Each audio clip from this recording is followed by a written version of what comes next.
Mga kasambahay, para may iba naman. Ito, maga kami gumising para makahuli ng black bass. Kilalang kilala dito yan sa Lumut Lake. Bro, gising ka na ba? Oh, Gusto magkape? Matagal-tagal to.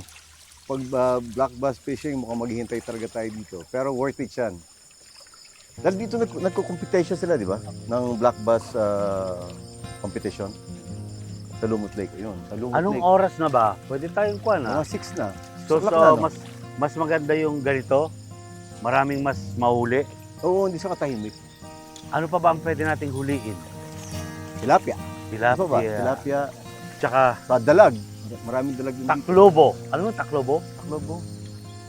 Ayun, parang clam. Malalaking shells. Meron, dun sa island dun, no? Taklobo. Hindi. Paro. Pangalan ng Paro. Paro. Taklobo sa dagat yun. Ito, paro. Meron dito paro. Dahil- Dito ngayon tayo sa, sa Lumut Lake. Lapit sa ating paboritong lugar, Katmon Campsite. Katmon campsite. Dito sa Katmon, bro, pwede tayong mag-fishing, pwede tayong mag-jet ski, pwede tayong mag-boating.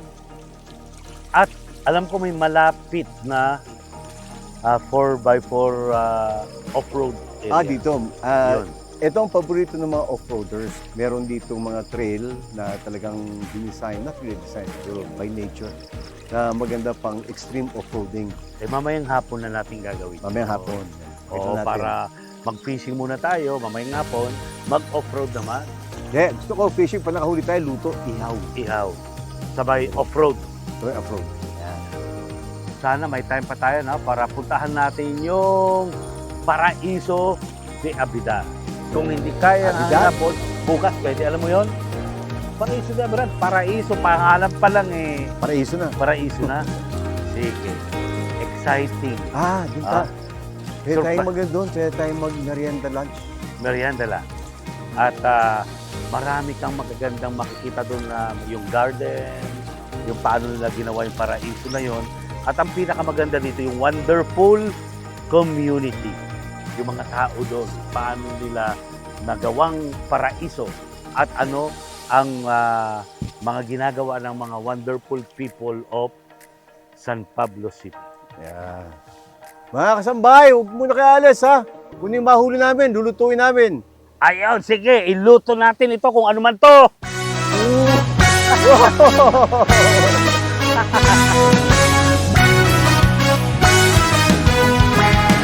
Pilipinas, kay gandang pagmasdan. Mula sa tao, salita, ugali, taglay ang kabuntihan. Buong mundo humanga sa perlas ng silangan. Kaya huwag maging dayuhan sa sariling bayan. Wonderful Pinas, tahanan ng mga bayani. Buhay ang katumbas. Wonderful Pinas, Luzon, Visayas at Mindanao. Build your dreams. Wonderful Pinas. Whoa, oh, oh. Wonderful Pinas. Whoa, oh, oh. Wonderful Pinas.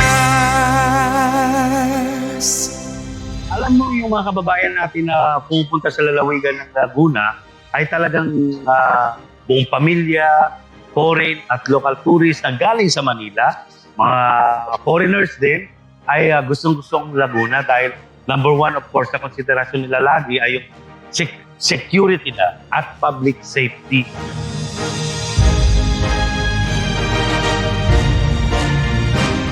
Number one na kinokonsidera po natin ay ang public safety and security.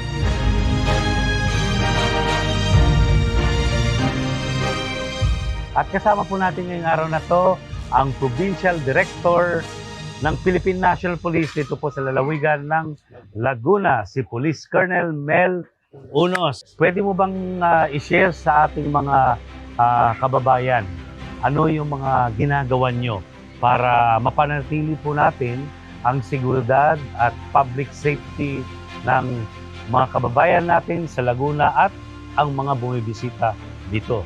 Sa totoo lang sir, talagang dahil sa mga natutunan namin nung kayo po ay aming boss pa sir. Nadamay pa ako Opo. extra pa, ha? Okay. Yung panahon pa na nandun po kayo sa Camp Crame, sa lahat yung nahawakan yung position doon, na naituro sa amin kung paano namin paigtingin ang seguridad at safety ng isang lugar, ay sa pamamagitan ng magandang relasyon, malakas na relasyon ng kapulisan at ang community. Napakaganda. Opo, sir. Kasi the people will police their own Own. community. Yes, sir. Opo.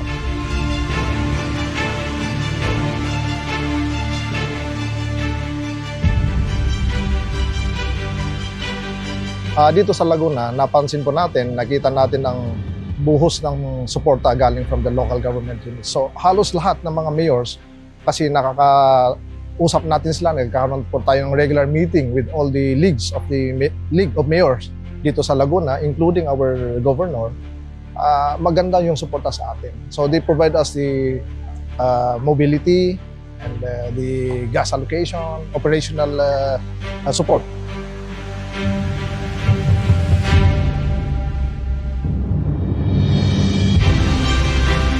Our projects ang lakas. So lahat po ng NGOs, advocacy support groups na sinimula ni General Sermonia ay pinagpatuloy po natin through the projects ang lakas na binibigyan natin ng capacity building, empowerment bago natin sila immobilize to help us in public safety and security.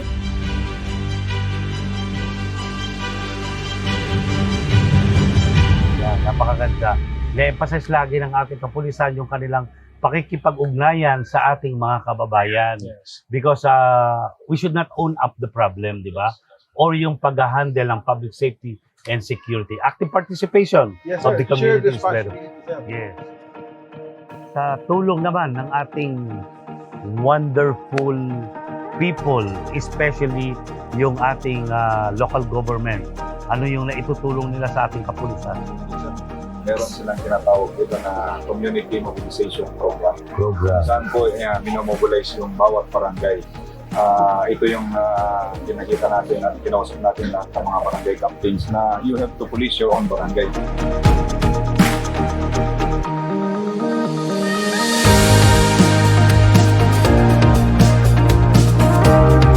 Pakiusap natin at ginagawa naman ng bawat barangay, sir. In fact, nag-o-blood sila paminsan-minsan. Madalas kung saan yung krimen naman tinutulungan tayo ng mga NGOs. Sa local government naman na, sir, na pamumuno ng ating mayor kasi Mayor Tika Amante, lahat po ng support, miski financial, moral, ay binibigay sa ating kapulisan. Sa mga mobility natin ay taon-taon nagbibigay po ng patrol cars. At meron siyang mga pondo na ibinibigay para po tumulong sa peace and order.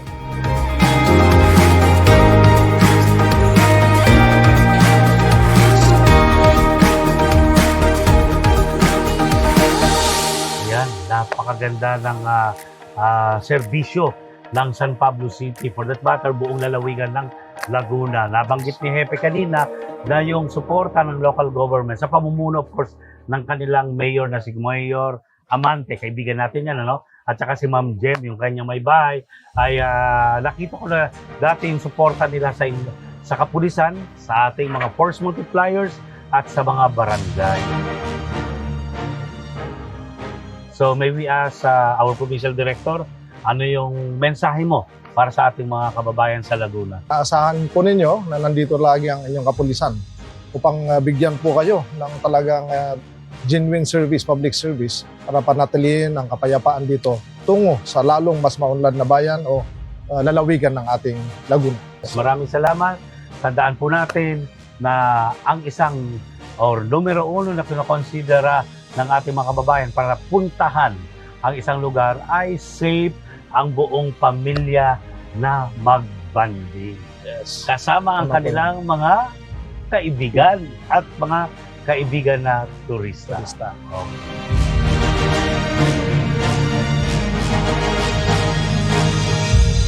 Wonderful Laguna. Wonderful Pinas.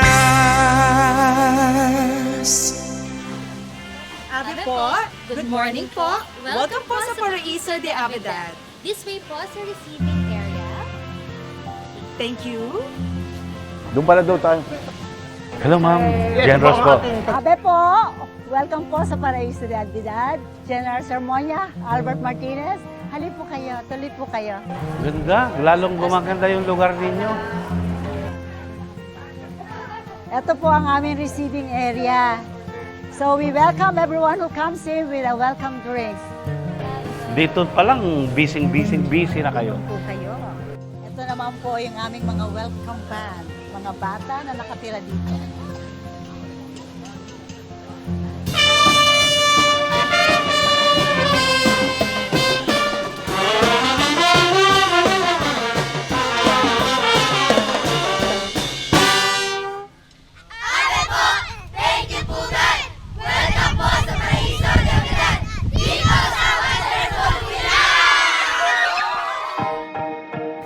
Isang first class na lungsod sa isang lalawigan at isa sa mga pinakamatandang lungsod sa Pilipinas. Ito ay matatagpuan sa katimugang bahagi ng lalawigan ng Laguna.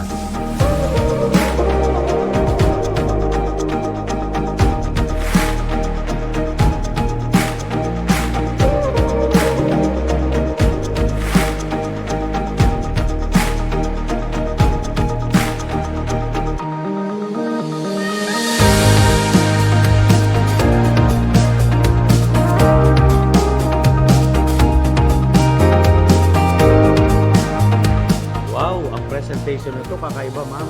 Ano tawag natin to sa pagkain na, ano ba to? Kasi meron tinatawag na boodle fight, parang boodle fight. Boodle fight na classy. Classy. Totoo. Organized. Call it fine boodle. Kasi usually the Fine boodle thing is we do it with our kamay. So kaya tinawag namin fine boodle kasi kailangan nating mag-spoon and fork, medyo fine ng konti even though it's boodle. Yeah.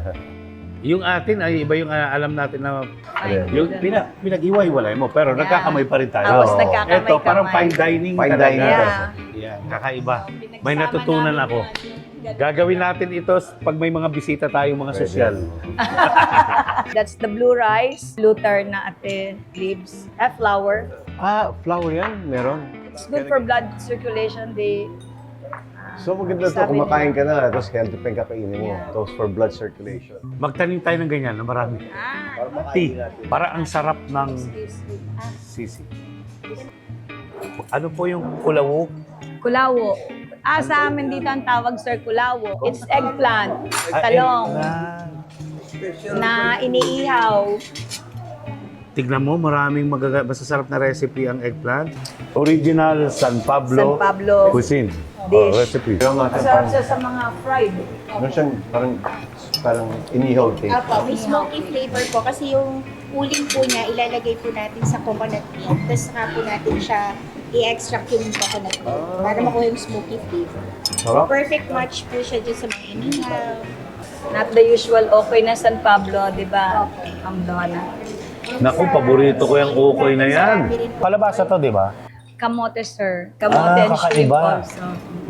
Okay. Pure shrimp. Masarap ba to? Sentensyahan na natin. Tensyahan nyo. You have to eat it. Kakaiba.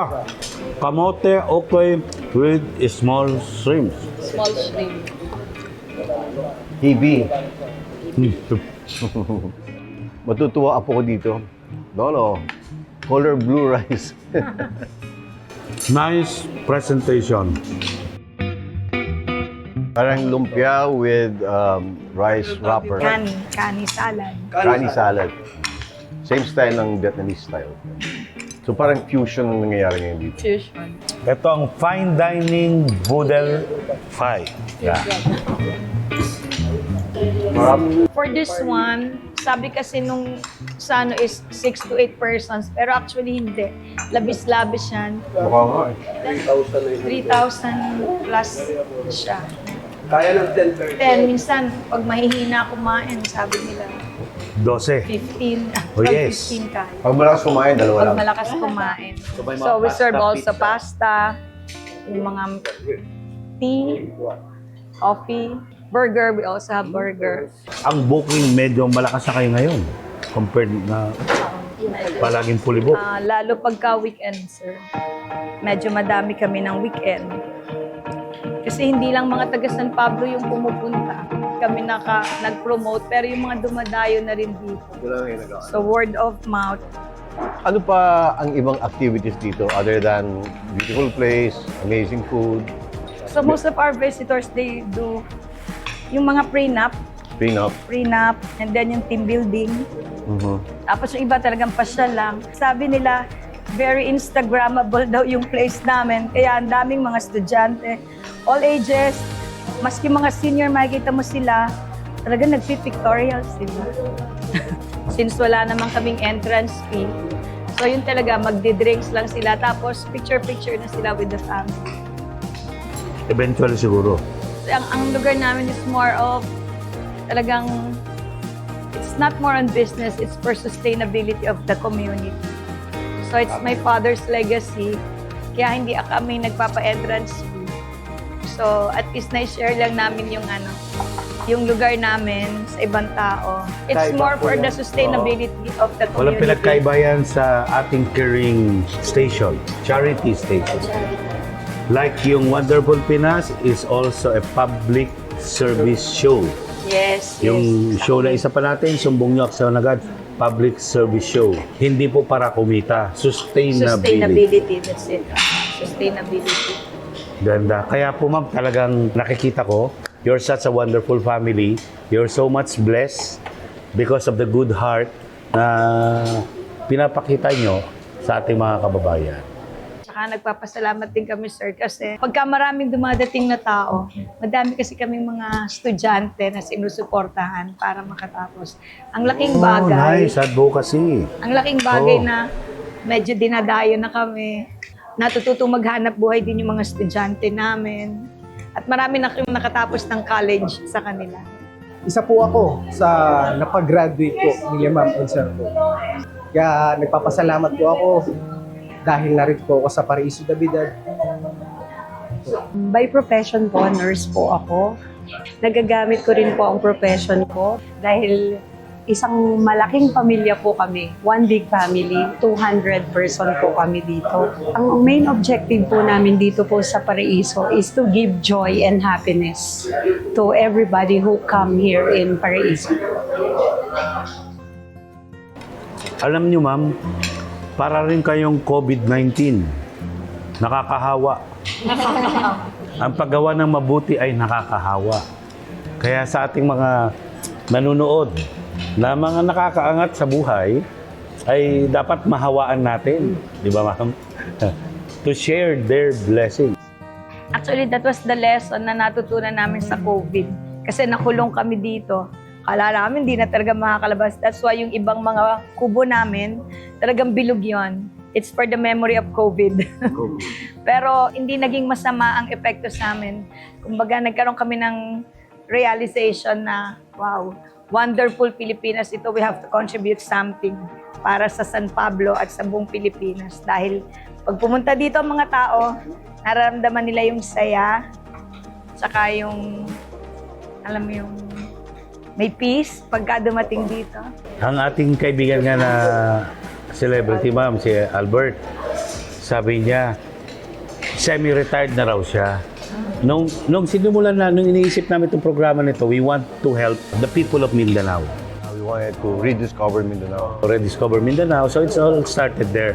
So sabi niya, I want to share the blessing, give back, something that we can work together. And we'll look people na we can also work with, like yung UNTV charity station. Then yung mga nadidiscover namin na kagaya ninyo po. Actually, ang laking tulong nito. Kaya nagpapasalamat kami Sir Albert and Sir Monia. Kasi yun lang, may halo kaming kaba after nito. Kasi ang lalaking tao nito, baka hindi namin makayanan ngayon yung darating na tao. Pero yung service naman namin talagang pinagbubuti namin para at least pag dumating dito yung mga tao, talaga maging masaya kayo imbis na maiamot or magalit. Sana maging masaya talaga kasi talagang pinaghihirapan ng mga nanay dito sa community namin every food na sinaserve nila.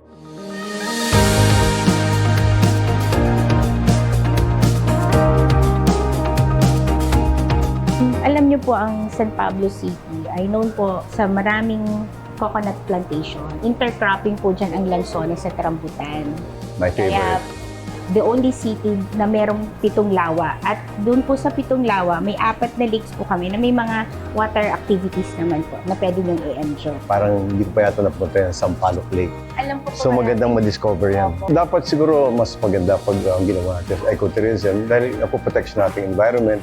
At the same time, napapakita natin sa mga kabataan, ganito ang magandang lugar kapag buhay lahat at maayos. At hindi puno ng basura at Advocacy po yan ng City Government ng San Pablo na ito pong 7 lakes po natin ay maabutan pa rin po ng mga kabataan at sa mga susunod na henerasyon pa. Mayor, salamat po sa inyong ginawa. Napakabuti po niyan para sa mga future generation ng mga Filipinos. Ang umiingay ngayon dito yung Paraiso de Avidad. Yes. And surprisingly, it's sabi nga nila, very Instagrammable. Totoo po yan. 10 times na po ako nakabisita. Pero every time na po ako'y babalik dito sa Paraiso, may bago. Na-miss. Kakagamit ko pa lang po ng restroom.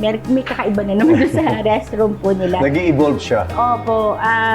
Very creative po. Tapos ang unique po dito sa lugar nito, yung community na sinasabi po nila na iisa lang ang nagpapatakbo, which yung pong mga pamilya na nakatira po dito mismo sa Paraiso de Avidad. Napakasarap ng food. Yung pang isa dito, hindi lang siya basta Instagrammable, hindi lang siya isang, well, tawag ko nga, paradise of Laguna. Yung pagkain nila dito, kakaiba. And ma-appreciate mo even yung kanilang presentation. At ang pinakamagandang parte dito, affordable. So, pwedeng dalhin yung pamilya dito at at the same time, wala po palang entrance fee itong lugar na to. And hindi po siya kalayuan sa kung Metro Manila kayo, malapit lang to. Mapalan tayo dahil kasama natin ang ating Napakapalad. napakapalad, Sir Roy Espinosa. Thank you po. Yes, sir. Po kasi ngayon may pinaplan kami na event sa December. Yun po yung International Art Exhibition. Kasi nag-invite kami ng mga international artists, Southeast Asian and may ibang countries pa. Mga kaibigan ko sila ng mga artists. Mga nakasama ko sa international. So, nasabihan ako ni ma'am na ni sir na mag-invite ng foreign artists para sa event sa December. Dito gagawin? Dito po gagawin. So, papuntahin ko yung mga foreign artists dito sa December. Isang linggo po Yeah, yun. December 8 to December 15. Yung, they'll actually do mga paintings here for sale. For sale. Yun ang magandang abangan. Di ba? Oo. Yun. So, marami sila, mga 25 artists from Different countries. Different countries. Ano-ano tong mga to? Ito po si John Erwin. Si John Erwin. Yung sa kanyang style niya, yung impressionist na flowers. Yan ang kanyang inspirasyon. Okay, eto naman. Ito si Joel. Joel. Ito. Yung kanyang figure, yung portrait ng babae, impressionist din pa na style. Ito naman, sa Ito kabila. po, medyo kakaibang gawa niya, yung mga toothpick ang ginagamit niya to make the sculpture. Oh my gosh, oh, gahawakan, baka masira. Nakita na ako ng ganyan ginawa. Diba? Tor Galing naman. Retelas. Gano'ng katagal ginawa yan? Yan po, 6 years. 6 years? 3 months. Oh, wow. No? 6 years? Life size, life size. Life life size? Oh. Magpapagawa sana ako eh. 6 years. Mabuti ng 10 years. Napakaganda. Saldi Belsonda. Kayo po yun, sir. Ayan po yung Pleasure Saldi. meeting you, sir. Okay, ganda naman. Sir, pleasure meeting you. Ma'am, there will be a problem. Oh, kasi baka sabi mo, natatakot kayo. Baka, Nag-aalala there will kami be a ba? problem, but a good problem. Good problem. Good problem. More people. More That's a good people. problem. Good problem. Bring peace. Ang ganda din itong naging plano nyo na wonderful.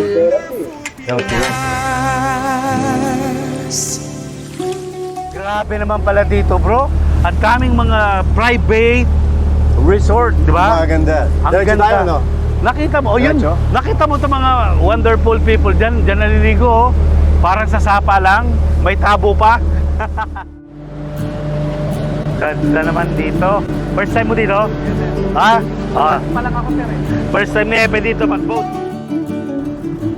Ito yung mga undiscovered hidden Hidden wealth. Hidden paradise. Ay, hidden paradise, mali-mali. Hidden wealth ng Kabinti. Oh yeah. So, talaga. Talagang undiscovered eh, no? Oh yeah. Yeah. Ayos. Yan, ganda dito. Ganun. Yeah! Wonderful Pinas! Wonderful Kabinti.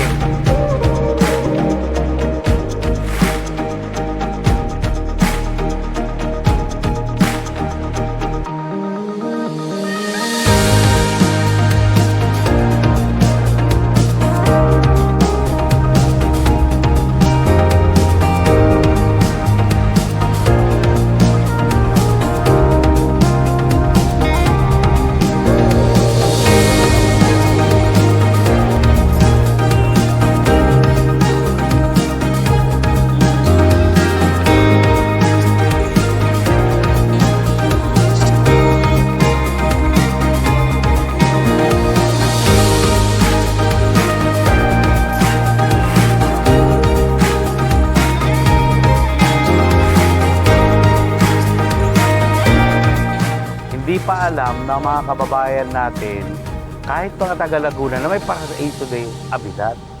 Ano ba yung nagustuhan mo doon, bro? Yung theme ng lugar maganda. Para siyang Old Manila.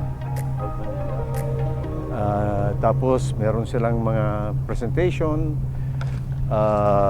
Ay, di parang ang babait ng mga tao. Fort Bonifacio. Ano? Fort Aguinaldo. Fort Santiago. Santiago. Ang dating. Yan. Kasi may presentation eh. Oo. Saka iba. Yung mga tao mababait, tama yung sinabi mo. Mabait. Very accommodating. Sa ang ganda ng pagka-landscape ng lugar. Pero ang napakaganda na narinig ko sa may-ari ay ginagawa nila yon hindi para kumita, para masustain na makatulong sa mga tao. Kaya yung lugar may puso. May puso. Napaka-importante talaga yun. Bagay yan sa mga pamilya. Grabe yung kinain natin doon. Alam mo, yung pinakagusto ko, ikaw, anong pinakagusto mo? Lahat. Ako yung... 1 meal a day lang ako eh. 1 meal a day. Kaya pala lakas mong kumain kanina eh, tinodo mo na. Yung kakanin nila, ano na? Ay, yung ube parang nilupak na may Ube cheese. nilupak. Sarap At saka yung talong na... Yung masarap din Oo. yan. At bangus sisig. Bangusisig. Bangusisig pala yun. Yan. Sarap. Walang lansa. Walang lansa. Pupunta tayo sa lake. Masarap dun ang... Anong lake yung pupuntahan natin? Lumot Lake. Lumot Lake. Nasa Lumot Lake na tayo eh. Lumot Lake. Anong mga makuha natin doon? Mabibingwit natin? Sa Lumot Lake, syempre, andyan yung black bass. Nandiyan yung tilapia. Tilapia. Ano pa ba? Ano pa ba ang uli sa Dalag. Lumot Lake? Dalag. At yung shell. Yung, anong pangalan ng shell, kuya? Parus. Parus. Ito, So freshwater. ito, malamis-namis ito. Ang sarap ihaw. Sige nga. Ang sarap subukan ng kalamansi natin. patis Oo. at sili. Talagang sulit ang ating araw, bro. Dito sa Lumot Lake. Di ba sinabi ko sa iyo, masarap mag-fishing dito. Dito lang, pag matyaga ka, may kakwentuhan ka, abang ka lang, kailangan meron kang patience. Makakahuli ka ng black bass. Alaga natin na si Mahal eh, gusto pang kainin agad. Parang si Black Bass, capital of the Philippines. Parang nga. Hindi ko alam yun, pero parang. Parang, saan ba tayo saan ba yung ibang area na may Saka Black Bass? dito, taon-taon, meron silang competition. Di ba kuya? Competition nila kung sino makakahuli ng pinakamabigat o pinakamalaking black Nakita bass. natin kanina, may mga parang passenger boats dito. So parang pasyalan din tong lugar na to. Parang may bus pa nga eh. Oo. Bus sa Yun gitna ang ng lawa. yun ang parang service ng mga resort. Service sa mga resort. Maraming resort kasi dito na walang land connection. Islas talaga sila. Kaya kailangan na ng service boat.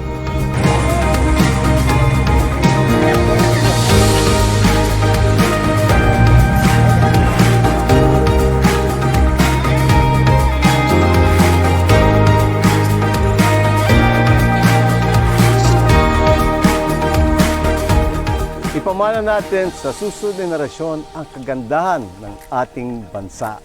At siguruhin natin na laging ligtas ang ating pamayanan. At huwag tayong maging dayuhan sa ating sariling bayan. Ito po si Albert Martinez. Papaalam sa inyo, mga kasambahay, maraming salamat.